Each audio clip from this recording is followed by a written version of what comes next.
Right, well, good evening and welcome. This is show 23. I'm Simon Lovesey and joined by John Emmett.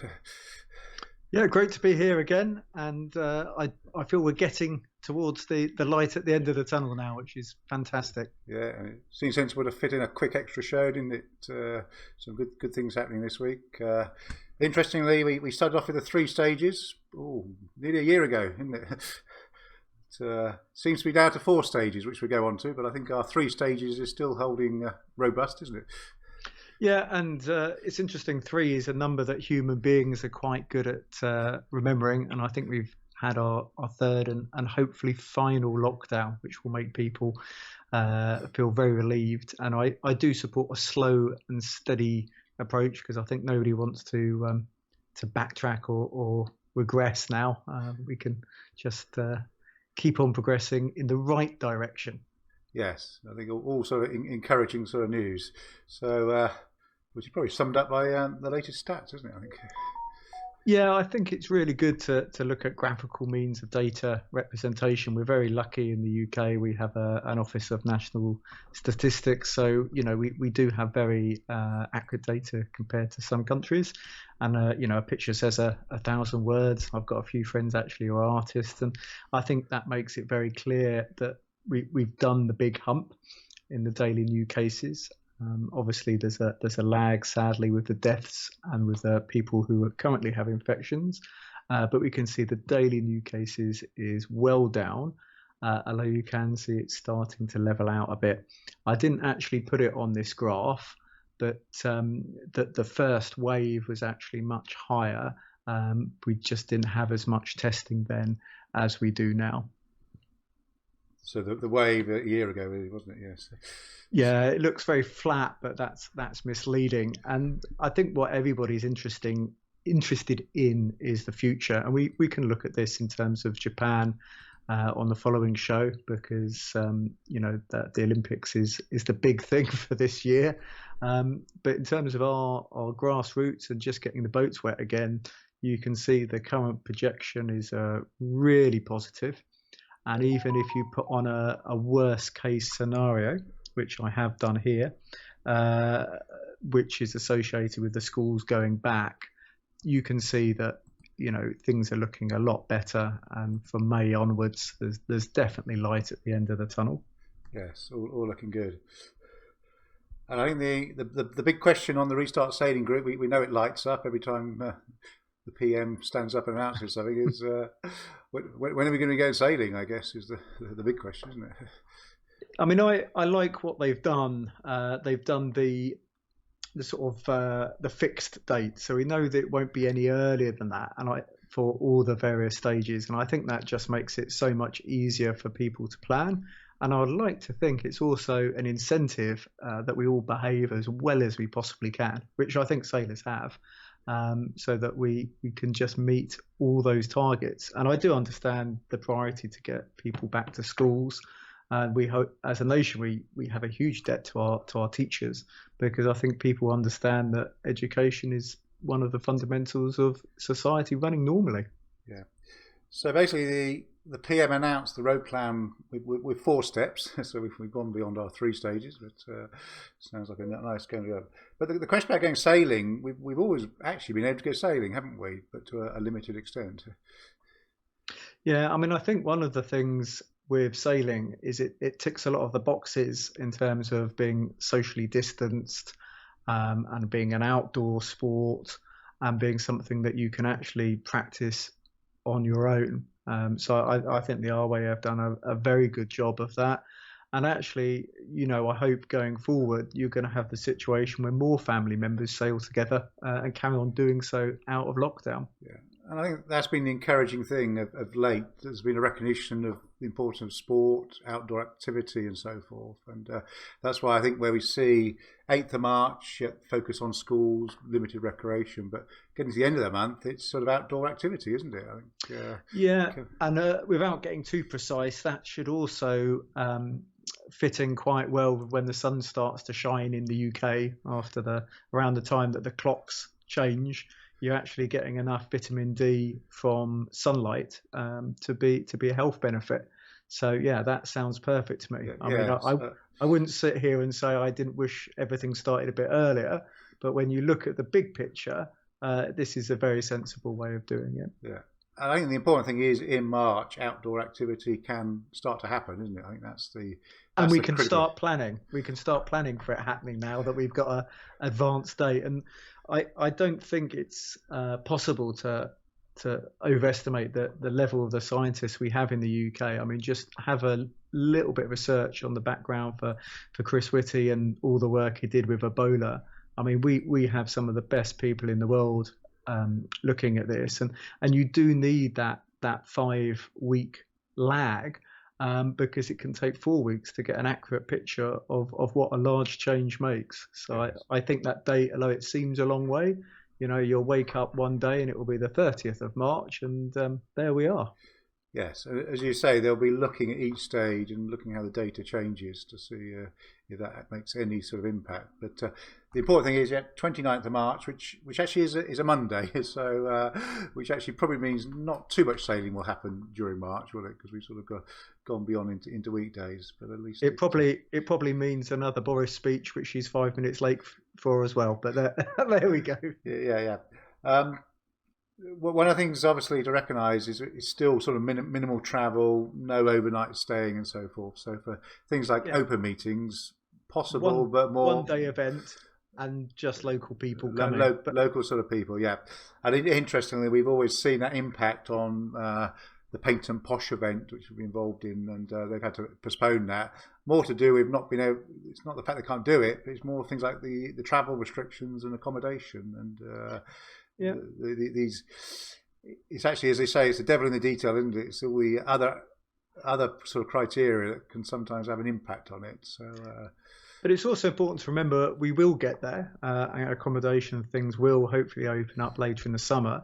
And the things we're looking at, rule of 6, 2 households, we've done this before, so it should be really clear.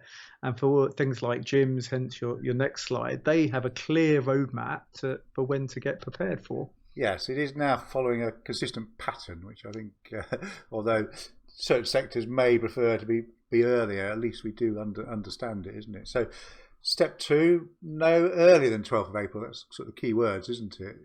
Because, and I guess that could slip, if things change in March, couldn't they?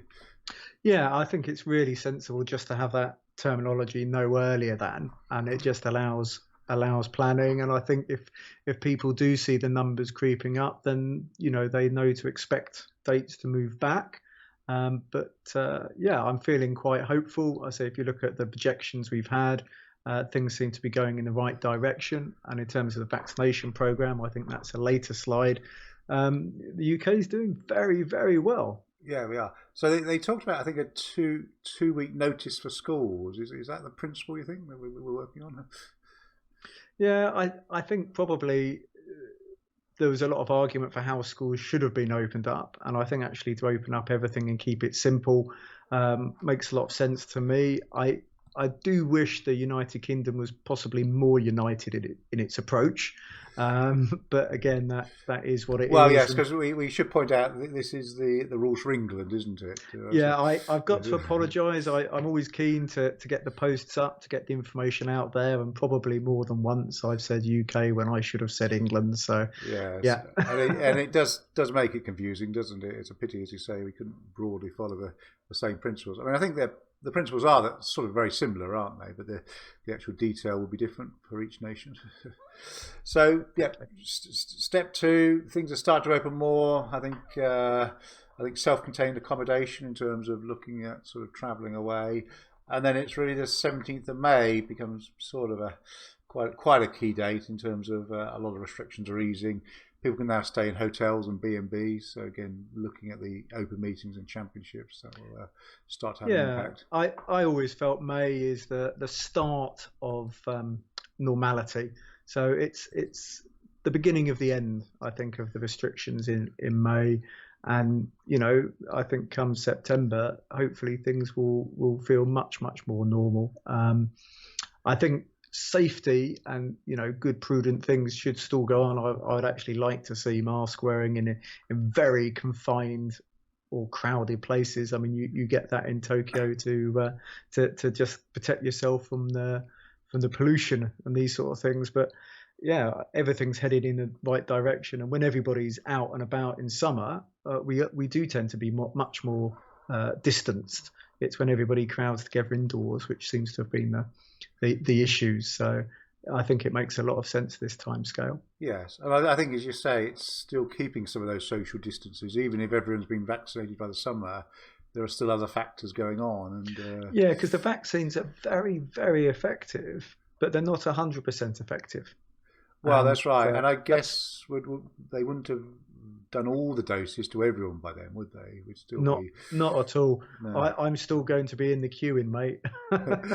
Well, that's number one, isn't it? And then number two will be in June, July, won't it? But it's the first one which I think is making a big difference. So I've got a friend who is a frontline worker, and his whole family got COVID. He had actually had a shot, and he had 24, 48 hours of flu-like symptoms. His little girl had just nothing at all, and his wife was knocked out for sort of 14 days. And I think when you know people who've personally been affected by the disease, it sort of brings it more to home. And there are those members of society who may be incredibly productive members of society, or very fit, etc., who don't have good immune systems. They're very vulnerable. Well, that's right. I think that's what we're seeing, is that you're never quite sure how different people are going to react, are they? Well, you'll be surprised, because you may well have friends who have underlying issues you didn't know, or maybe they didn't know. So that's why I support prudence. Because we had Nick, obviously very fit mountaineer, wasn't he? And, it was harder to think of anyone with a better set of young lungs in my age group who's not, yeah, it's amazing. Yes. So hopefully that was really useful to people. I would say go back and look at the show we did with Nick. Yes. If you're in any doubt, it's not a common cold. We made abundantly clear. So step 4, 21st of June, or not earlier than 21st of June. So when really... Yeah, I heard that sort of syncs up with some football matches, and it's also the longest day of the year, but I'm sure that's just how it worked out. Yes, because I think have we left winter yet? We're sort of getting close to that period, aren't we? Yeah, it depends if you look at when the clocks change. I mean, I'm looking at some of these things like nightclubs, etc. I mean, we may be able to put in a rapid testing or something to try and make it even safer to open these things up by rolling that back till June. Much like maybe the vaccine passports for international travel and all this sort of thing, you have plenty of time to get these things right if they get brought in. So yes, and I think that's what we're going to see, some of those other alternative methods coming in, aren't we, in terms of more testing? Yeah. More, I think for international travel, we could see things brought in March or April, just to speed things up, so you don't end up turning up at an airport with half a tree in your hand luggage. Yeah. So again, to give us manage expectations, laying out the 4 tests that fit the 4 stages, aren't they? And the vaccine deployment, I feel slightly frustrated that sort of politics have got in the way of science now. And one of the things people need to think about how efficient the vaccines are. The Oxford vaccine is being delivered almost sort of free of charge. It's £3 British pounds a shot. And there's not a lot of money being made on that. Where if you look at some of the alternatives, the Pfizer and the Moderna, those companies going to be making quite a lot of money out of that.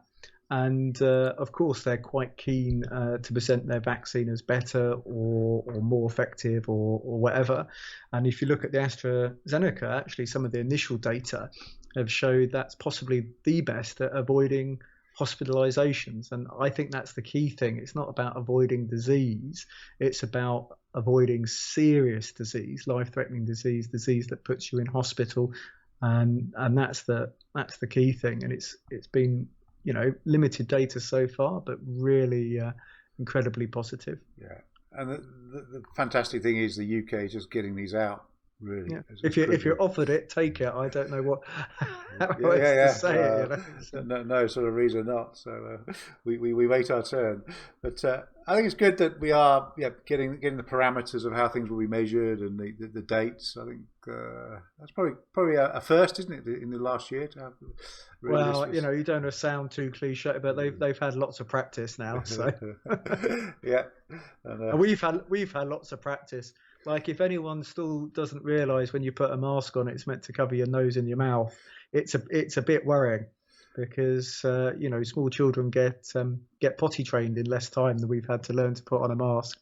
But hopefully that'll be a thing of the past. I think that is making a difference. Right. Okay. So I think really good news for 4 stages, 4 tests. Hopefully the end is coming. But looking ahead. Very shortly. The start of the sailing season, I think, is what the dinghy show sees itself, isn't it? And that is this weekend. Obviously, going virtual, but it's still going to be really nice, Simon, to chat to lots of people virtually. I mean, I think we're much better at Zoom meetings than we used to be, and of course, it's not the same as face to face, but it's a really good thing. And the international audience this year, I think, will be huge.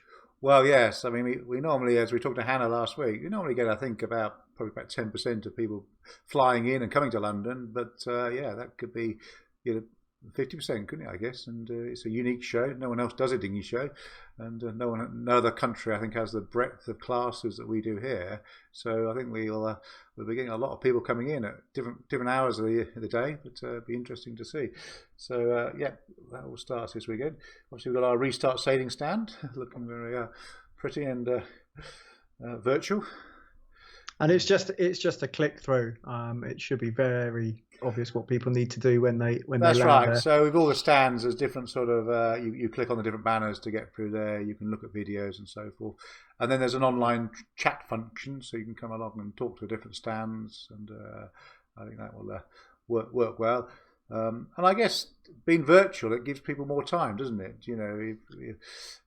It's easier to pick and choose. So there's going to be a whole host of talks, approximately 30 minutes long, but the stand will be manned for the whole weekend. So there's always somebody there. That's right. But I know from experience, a day in Ali Pali is never enough, is it, to get around and talk to people? So to spread it over 2 days will be good. And I guess a lot of this will be still available after the show, won't it? And I'm not sure what the RWA plans are there, but hopefully some of it will still exist, won't it, next week? Yeah, no, I really hope so. That's certainly been, definitely. I mean, the RWA have been a great adopter of some of this technology, and things like the Race Officers Conference and the clubs conferences. They've left them up for a month or so you can come back to it. So hopefully the 100 or so exhibitors will still be able to access their material.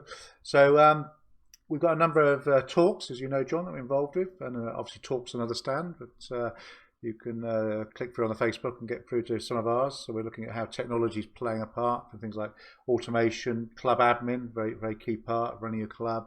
And I think clubs have been very good at using the technology to communicate, haven't they? You're doing more. And it's something which will definitely carry on in the future. So that's right. I think that's sort of accelerated that. Then we're looking at our sailing leave coming in a minute, race management, and then our centralised calendar, which is starting to we're getting more classes putting their events in there, and hopefully that's proving a useful, even if some of them are becoming postponed, cancelled or whatever. I think even just having it in a central place makes a big difference, doesn't it? Well, especially for the second half of the year, put it that way. Well, that's right. And it's going to get very crowded, isn't it? I think from June the 21st onwards, you won't be able to move. And then, we'll be going through our national rankings, which again, we're trying to sort of join everything up. You can go and race at your own club, race at your own open meeting, and just see how you go. I think that's the first. So we see that sort of growing. All right. So, I think for the moment, we're still on postponed events, but hopefully getting close to... it's lowering the AP, isn't it? to allow the events to go ahead. But certainly, I think coming up to Easter, we'll start to see some of the more local events going ahead. And as you say, May, June, they'll start to come back with more of an abundance. Right. Okay. So just to wrap up. Yeah, I thought even though it's a little pop-up show, I should do a token little bit of coaching, keep me in practice. And one of the things that I've learned a lot recently is just about the sea breeze being the temperature difference between the land and the sea. So when we're in Lanzarote, you actually have a sea breeze which is made from the land heating up, the small island, which looks very much like Mars or something. It's just like a volcano. So all that rock heats up very quickly. And as the land heats up, you have the hot air rising over the land. But actually, not that far away, we have Africa, which is a great big bit of land, and they have their own sea breeze, and they end up doing quite a lot of fighting. So one of the things we needed to do is look at the cloud over the land and which land is going to heat up, and is the cold air from the sea going to be drawn in. So the way the island works, you can have a sort of northeasterly breeze on one side, and you can have a sort of northwesterly breeze on the other side. And then where the breezes fight in the middle at the south of the island, the breezes sort of hit each other and they go straight up, and you have no wind. I'm sure people are familiar with that concept. You've got no wind behind the land mass, and where the hot air goes up and then cools, you've got a whole line of cloud that you need to avoid sailing under because there's no wind there at all. So I think in the UK, especially the south coast, we're quite lucky. We have a very easy weather model. You turn up and you have a light offshore breeze in the morning. It switches off about midday, so you get done what you need to in the morning, and then the offshore wind near the coast rolls in quite close to the shore, and then as soon as that happens, it's time to rig and change, and that onshore breeze gradually extends out through the afternoon, and depending on the exact month, you have maximum speed by the shore sort of mid to late afternoon, and if you're really lucky, you get your Monday or your Wednesday club race in before it dies off completely. That's always the challenge, and that's probably one of the things I'm actually looking forward to the most, is the evening sailing and being able to sit outside and see other human beings. But yes, I think we are interesting that the social aspect keeps coming up when people are discussing I haven't missed training at all. I'm trying to think the last time I did, but I've missed the club, and I've missed all that side of thing, which is and it's clear important. That last year was the sailing was really decimated. Okay, a few things went ahead, but a lot of people didn't get out. So it's almost really been almost 2 years now, isn't it? So they're hoping to get out soon and just catch up. Yeah, and I think hopefully there will be some people who didn't realise how much they miss sailing until they couldn't do it, who will come back to the sport, become more active in the sport. So I think the clubs and classes really have a crucial 6 months in front of them, as I guess the friendly word, we're in competition with other sports. But I think we all know sailing's the best. The anecdotal evidence is, even though the participation data is going down, there's obviously a lag in that. But last year there was a boom in terms of people getting into clubs. I think clubs were full for the first time, and so now it's about retention. Well, it's about retention. It's turning it around, because once things get back to more activities, more competition, we want to keep them, don't we? So I think we've shown that we can bring more people into the sport or get people more back. But as you say, it's about retaining them and keeping them in the sport. So it's a critical 6 months, I think, isn't it? Really. I think one of the classes which has been very good at this is the Devotti D0s. We've got a more normal show next week. With David Valentine, and there he is. I've got chairman up this time. I've got it right. And once again, we'll be live and a YouTube shown shortly after for those people who aren't on Facebook. Yeah. So the D0s have done well. There's been other classes. I know that the Scorpions have been very active in terms of keeping people engaged. GP14s, quite a few of the more, well, the D0 is a new class, but also some of the more traditional older classes, aren't there?